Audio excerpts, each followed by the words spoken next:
अस्सलाम वालेकुम। तो कैसे हो आप सब लोग? उम्मीद करता हूँ कि खैर आफियत से होगे। तो आप ये कैसे कह सकते हैं कि उस वक्त की अहादीस, तो ऐसा तो नहीं होता भाई दुनिया में। नबी इस्लाम की मुबारक जिंदगी से मिसाल देना बिल्कुल गलत है। 12 और 13 जून 2025 की दरमियानी रात इसराइल ने 1 दर्जन से ज्यादा अटैक्स किए ईरान के ऊपर। बड़ी कामयाबी के साथ उन्होंने अटैक किए। मैं समझता हूं कि ईरान की आलमोस्ट उन्होंने कमर तोड़ दी। एक ईरान ने हमला कर दिया, बड़ी जुर्रत दिखाई, बिल्कुल दिखाई, लेकिन इसमें से कुछ भी नहीं निकलेगा। ये वीडियो सिर्फ और सिर्फ आपके लिए है। नबी इस्लाम की मुबारक जिंदगी से मिसाल देना बिल्कुल गलत है। आज की वीडियो बिल्कुल एक मुनफरद अंदाज में है। इसमें कुछ ज़्यादा इफ़ेक्ट, कुछ जूम इन, कुछ जूम आउट, कुछ लेफ़्ट राइट, कोई ऐसी वैसी बातें नहीं होंगी। आज इस टॉपिक पे हम बात करने जा रहे हैं वो काफ़ी ज़्यादा क्रिटिकल नौयत का है। आज हम बात करेंगे इंजीनियर मिर्ज़ा मोहम्मद अली जलमी के बारे में। बारहा मैंने इनकी वीडियोस को देखा और काफ़ी दफ़ा मैंने कोशिश की कि मैं इस टॉपिक पे वीडियोस बना सकूं, लेकिन मैंने नहीं बनाई बिकॉज़ टाइम की थोड़ी शॉर्टेज होती है।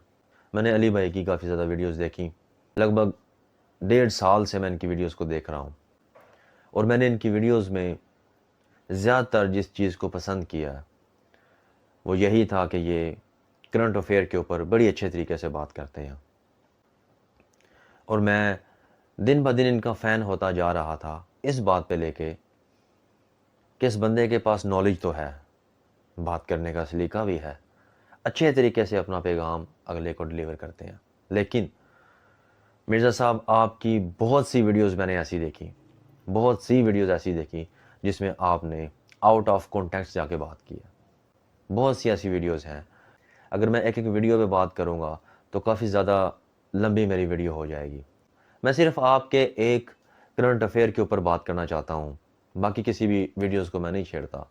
अभी सिर्फ जो मुद्दा है, जो मुझे ज़्यादा बुरा लगा, आपकी ये बात मुझे बहुत ज़्यादा बुरी लगी और मैंने आपकी उस वीडियो के नीचे कमेंट में जाके लिखा था, लेकिन आपकी मसरूफियत काफ़ी ज़्यादा है क्योंकि आप एक सेलिब्रिटी बन चुके हैं और मेरे ज़मीर ने इस बात का गवारा नहीं किया कि मैं आपको रिप्लाई ना दूँ।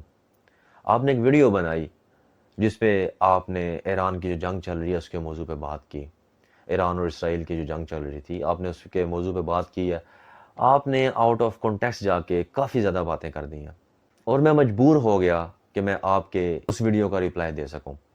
आपकी इस वीडियो का रिप्लाई बहुत से और लोगों ने भी दिया है, टिकटॉक पे, यूट्यूब पे मैंने देखी हैं वीडियोस। मैं आपके ये जो आपकी वीडियोस होती हैं करंट अफेयर के ऊपर, मैं इनको बड़े शौक से देखता हूँ क्योंकि आप एनालिसिस करके एक पढ़े लिखे इंसान की तरह इसका जवाब देते हैं।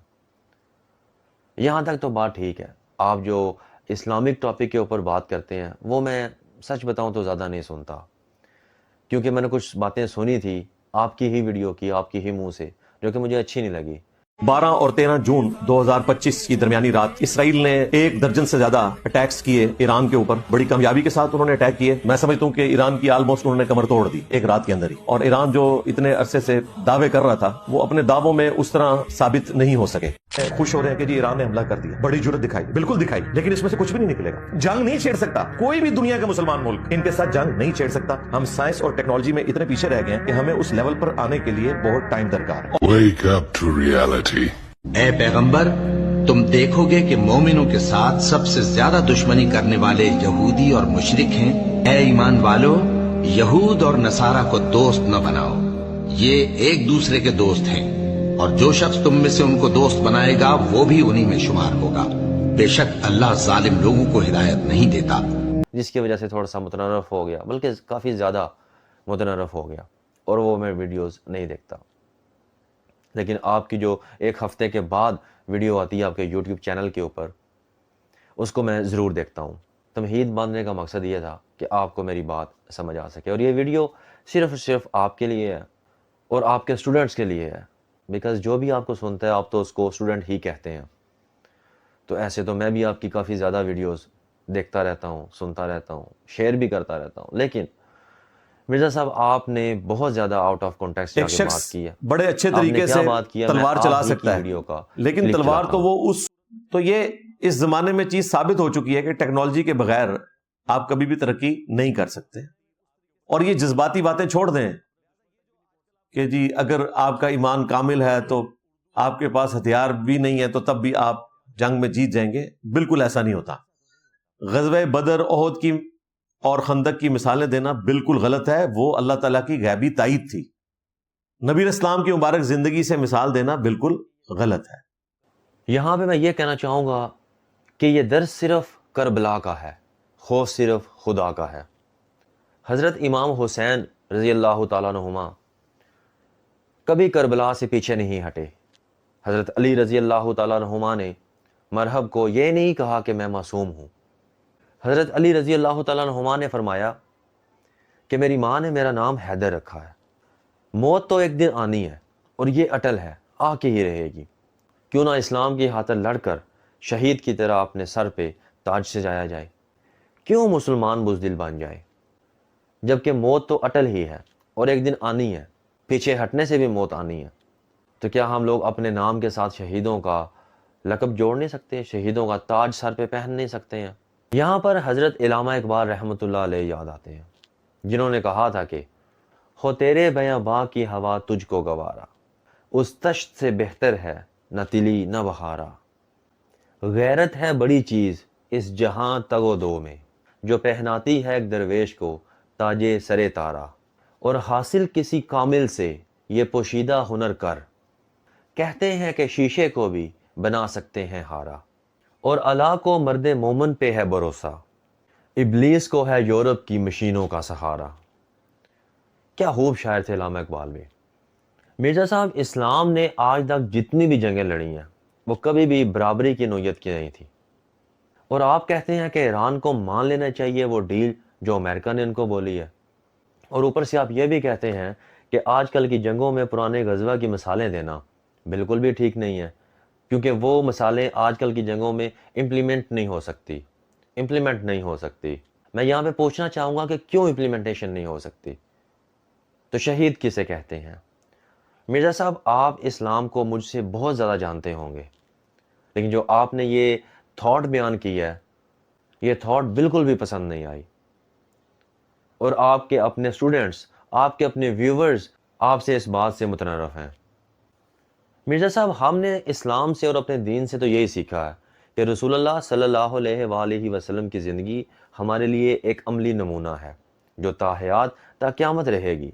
तो आप ये कैसे कह सकते हैं कि उस वक्त की अहादीस? तो ऐसा तो नहीं होता भाई दुनिया में। नबी इस्लाम की मुबारक जिंदगी से मिसाल देना बिल्कुल गलत है। मैं यहाँ पे ग़ज़वा बदर के बारे में बात करना चाहूँगा, जहाँ पे मुसलमान सिर्फ 313 की तादाद में थे और खाली पेट खंदक खोद के भी जंगें लड़ी गई। और आप ये कहते हैं कि वो बातें आज के दौर में करना जायज़ ही नहीं है। चलें 1400 साल पुरानी बातों को छोड़ देते हैं, कुछ 100 साल पहले की बात कर लेते हैं। अगर हम सल्तनत उस्मानिया के बारे में बात कर लेते हैं, क्या आपको मालूम नहीं कि वो तुर्क कबीला जिसको अपनी बकरियों की चरागाह नहीं मिल रही थी और वो चरागाहें ढूंढते फिर रहे थे, जब इन्होंने अल्लाह अज़मत वाले की बंदगी, रसूलुल्लाह सल्लल्लाहु अलैहि वसल्लम की अज़मत वाले की अतात और कुरान वाले की किताब को दस्तूर हयात बनाया, तो फिर दुनिया ने देखा कि इन सातीन उस्मान ने 400 साल से ज़ायद 3 बरे-आज़मों पर हुकूमत की। जिनको अपनी बकरियों का ठिकाना तक नहीं मिल रहा था, उनके लिए कौन से फरिश्ते उतर आए थे? फिर दुनिया ने देखा कि 3 बरे-आज़मों के मजलूम लोग भी उनकी रियासत में पनाहगीर थे। बकौल आपके कि 1400 साल पहले अपने पैगंबरों के लिए फरिश्ते उतरते थे, तो इस सल्तनत के लिए कौन से फरिश्ते उतरे? सलाहुद्दीन अयूबी, मोहम्मद बिन कासम, पर्शियन रोमन अम्पायर, कितनी ही ज़्यादा मसाले हैं जो मैं आपको दे सकता हूँ। मिर्ज़ा साहब, कम से कम मुझे आपसे इस बात की तवक्को बिल्कुल भी नहीं थी। इसके अलावा अगर हम हज़रत उक़बा बिन नाफ़े रहमतुल्लाह अलैह के बारे में बात करें, रज़ी अल्लाह तआला अन्हुमा के बारे में बात करें, तो उन्होंने 80,000 रोमियों के मुकाबले में सिर्फ 10,000 की फ़ौज को उतार दिया था। उस वक्त भी तो कोई फरिश्ते नहीं उतरे होंगे, लेकिन क्या था? सिर्फ ईमान था। अगर सैयदना खालिद इब्न वलीद रज़ियल्लाहु ताला अन्हु यहां से एक तलवार लेकर निकले हैं ना, तो सामने से रोमन जनरल भी एक तलवार लेकर सामने आता था। ये नहीं होता था कि सामने से जो उनका जनरल है वो क्लाशनकोफ लेकर आ जाए। वरना मुझे बताएं, अगर एक शख्स क्लाशनकोफ लेकर आ जाए और सामने 1000 तलवार वाले भी खड़े हों तो वो उनका मुकाबला नहीं कर सकते। जाते हुए उनकी बीवी ने उनसे पूछा कि मैदान जंग में मैं आपको कहाँ पे तलाश करूंगी? तो हजरत साहब ने जवाब दिया یا رومی سردار کے خیمے میں اور یا پھر جنت میں ملاقات ہوگی۔ یہ تھا ایمان، یہ سکھاتا ہے ہمیں ہمارا اسلام۔ اور آپ اپنے اسٹوڈنٹس کو اور مجھ جیسے لوگوں کو کیا سکھا رہے ہیں؟ مرزا صاحب ڈس اپوائنٹڈ تو ہوئی ہے آپ کی اس بات سے، اور میں امید کرتا ہوں کہ آپ کے اسٹوڈنٹس میری اس بات سے اتفاق کریں گے، جو کہ مجھے پتہ ہے کہ کچھ اسٹوڈنٹس نیچے آ کے کومنٹ باکس میں لکھیں گے کہ مرزا صاحب دی گریٹ، کہ آپ کی تعریفیں کریں گے۔ اور میں یہ بات بھی اچھے طریقے سے جانتا ہوں، جن لوگوں کو اچھے طریقے سے وضو کرنا نہیں آتا وہی لوگ نیچے کومنٹ میں آ کے لکھیں گے ایسی باتیں۔ لیکن یہ بات آپ بھی اچھے طریقے سے جانتے ہیں کہ مرزا صاحب میں جو کہہ رہا ہوں وہ ٹھیک کہہ رہا ہوں۔ آپ بارہا لوگوں کو، مولویوں کو کہتے رہتے ہیں کہ اپنی ویڈیو میں آ کے سوری کی جائے، ایک ویڈیو بنائی جائے، معذرت کی ویڈیو بنائی جائے، سوری کی ویڈیو بنائی جائے۔ میں ایسا ویسا کچھ نہیں کہتا، میں صرف اتنا کہنا چاہوں گا کہ مرزا صاحب 2 رکعت نفل پڑھ کے توبہ کر لی جائے۔ اس موقع پہ مجھے ڈاکٹر علامہ اقبال پھر یاد آ گئے ہیں۔ کیا خوب فرمایا انہوں نے، اس دور میں اور ہے، جام اور ہے، جم اور، ساقی نے بنا کی روشے لطف ستم کی اور، مسلم نے بھی تعمیر کیا اپنا حرم اور، تہذیب کے ازہر میں تو رشیدہ صنم اور، گفتار سیاست میں پوشیدہ وطن اور ارشاد نبوت میں وطن کچھ اور، بازو تیرا توحید کی قوت سے قوی ہے، اسلام تیرا دیس ہے اور تو مستوی ہے۔ کیا بات ہے ڈاکٹر صاحب کی۔ اس کے علاوہ انجینئر صاحب میں ایک اور بات کرنا چاہوں گا کہ آپ نے حضرت خالد بن ولید رحمۃ اللہ علیہ کے بارے میں مثال دی تھی، اور ایک مثال میں بھی دینا چاہتا ہوں۔ اگر سیدنا خالد بن ولید رضی اللہ تعالیٰ عنہ یہاں سے ایک تلوار لے کر نکلے ہیں نا، تو سامنے سے رومن جنرل بھی ایک تلوار لے کر سامنے آتا تھا، اور پہلے اس طریقے سے 1 to 1 لڑائی ہوتی تھی، اور اس کے بعد پھر اوپن جنگ ہوتی تھی۔ کہ حضرت خالد بن ولید سے رومی بادشاہ نے بات کی کہ تمہارے پاس غلہ نہیں ہے، تمہارے پاس کھانے پینے کے لیے کچھ بھی نہیں ہے، اور تم لوگ ہم سے لڑنے کے لیے آ گئے ہو۔ تو حضرت خالد بن ولید نے یہ نہیں کہا کہ میرا ملک ہے، میں شریف ہوں، میں معصوم ہوں، یا ہمیں وہ ڈیل مان لینی چاہیے، جو جیسا آپ کہتے ہیں ہم ماننے کے لیے تیار ہیں، بلکہ جو اسلام نے درس دیا، جو رسول اللہ صلی اللہ علیہ وآلہ وسلم نے درس دیا، حضرت خالد بن ولید نے وہ کیا۔ حضرت خالد بن ولید نے کیا کہا؟ حضرت خالد بن ولید نے کہا کہ تمہیں جتنی زندگی عزیز ہے اس سے زیادہ مجھے موت عزیز ہے، اور ہم نے تو یہ بھی سن رکھا ہے کہ رومیوں کے خون بڑا میٹھا ہے۔ انجینئر صاحب، اگر جنگ مسلط ہو جائے جیسا کہ ابھی ایران پہ مسلط ہوئی ہے، تو قرآن شریف نے ہمیں بزدلی کا حکم بالکل بھی نہیں دیا۔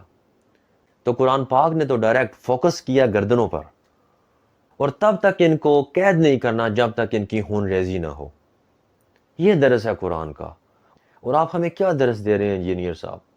قرآن شریف نے ہمیں بزدلی کا حکم بالکل بھی نہیں دیا، اور آپ جیسے دلیر انسان جو ہر ٹاپک پہ بات کرتے ہیں، ہر ایک سے بڑھ جاتے ہیں، آپ سے مجھے ایسی توقع بالکل بھی نہیں تھی۔ آپ ہمیں یہ درس دے رہے ہیں کہ ڈیل کو مان لینا چاہیے، ٹیکنالوجی، یہ سب ٹیکنالوجی کی جنگ ہے۔ مانا انجینئر صاحب، یہ سب کچھ ٹیکنالوجی کی ہی جنگ ہے۔ تو اپنی ٹیکنالوجی کو ہی اپ گریڈ کرنے کے لیے ایران نے قدم اٹھایا تھا نا، لیکن امریکہ کو یہ بات پسند نہیں آئی، اور آپ کہہ رہے ہیں ڈیل کو سائن کر لیا جائے۔ چلے مرزا صاحب یہ مان لیتے ہیں کہ آپ کے کہنے پر اگر ایران امریکہ سے ڈیل کر بھی لیتا ہے، تو کیا دنیا اس بات کو بھول چکی ہے، یا آپ کو یہ بات یاد نہیں ہے کہ اسرائیل اور فلسطین کا سیز فائر امریکہ کے کہنے پر ہوا تھا؟ اس کے باوجود تقریباً 1 سے 1.5 لاکھ مسلمان شہید ہوئے، کتنے ہی بچوں کو شہید کیا گیا۔ تو کیا آج ایران اگر امریکہ کی بات مان لے گا تو کیا وہ بری و ذمہ ہو جائے گا؟ امریکہ اس کی جان چھوڑ دے گا؟ ہم سب کو چاہیے کہ تمام عالم اسلام اکٹھا ہو۔ جو ہونا ہے وہ تو سب بات کی بات ہے، لیکن انجینئر صاحب، آپ بہت سے لوگوں کے آئیڈیلز ہیں، آپ کی ویڈیو ملین آف ویوز میں جاتی ہیں، آپ کو فالو کرنے والے، آپ کو سبسکرائب کرنے والے بہت سارے لوگ ہیں۔ کم از کم آپ کو ایسی بات بالکل بھی نہیں کرنی چاہیے تھی۔ مرزا صاحب، جس قوم کو تاریخ سے کوئی دلچسپی نہ ہو، ان کے حافظے کمزور اور وہ جذباتی ہو جاتے ہیں۔ یہی وجہ ہے کہ وہ اپنے آئیڈیلز کے چناؤ میں دھوکہ کھا جاتے ہیں۔ یہ سٹیٹمنٹ جناب صلاح الدین ایوبی رحمۃ اللہ علیہ کے مزار پہ آج بھی لکھی پڑی ہے۔ انجینئر صاحب، صحابہ اکرام کے دور میں جب جنگیں ہوا کرتی تھی تو اگلی صف میں کھڑا انسان اگر ایڑیاں اٹھا کے پیچھے دیکھتا اور صفوں میں تعداد گننا شروع کرتا تو پیچھے سے آواز آتی، یہ کون انسان ہے جو بزدلی پیدا کر رہا ہے؟ یہ لیول تھا ایمان کا، یہ لیول تھا اسلام کا۔ اور آپ کہہ رہے ہیں تعداد کم ہے، آپ کہہ رہے ہیں ٹیکنالوجی میں کمی ہے، تو ایمان کہاں گیا؟ مرزا صاحب، شہید کسے کہتے ہیں؟ جو جنگ کا جنون جو اسلامی پوائنٹ آف ویو سے ہم لوگ سنتے آ رہے ہیں، سیکھتے آ رہے ہیں، وہ کیا سب کچھ غلط ہے؟ مرزا صاحب، آپ کی کافی زیادہ میں نے ویڈیوز دیکھی، کافی زیادہ ویڈیوز دیکھی، آپ بہت زیادہ سمجھدار انسان ہیں۔ آپ اگر 10 باتیں کرتے ہیں، 10 علمی پوائنٹ پہ بات کر رہا ہوں یا 5 علمی پوائنٹ پہ بات کر رہا ہوں، 3 علمی پوائنٹ پہ بات کر رہا ہوں، تو آپ کی 9 باتیں ٹھیک ہوتی ہیں اور ایک بات غلط ہوتی ہے، اور وہ اتنی غلط ہوتی ہے کہ باقی ساری 10 پہ پانی پھیر دیتی ہے۔ اور یہ بات آپ بھی بڑے اچھے طریقے سے جانتے ہیں۔ ویڈیو کافی لمبی ہو جائے گی، اپنی بات کا اختتام، اس ویڈیو کا اختتام اس بات پہ کروں گا، کافر ہے تو شمشیر پہ کرتا ہے بھروسہ، کافر ہے تو شمشیر پہ کرتا ہے بھروسہ، مومن ہے تو بے تیغ پہ لڑتا ہے سپاہی، اور چڑھتی ہے جب فکر کی سان پہ تیغ خودی، تو ایک سپاہی کی ضرب کرتی ہے کار سپاہ، اور اگر ہو آج بھی ابراہیم کا پیروکار پیدا، آگ کر سکتی ہے انداز گلستان پیدا، فضائے بدر پیدا کر، فرشتے تیری نصرت کو اتر سکتے ہیں، آسمان سے کتار اندر کتار اب بھی۔ سبسکرائب۔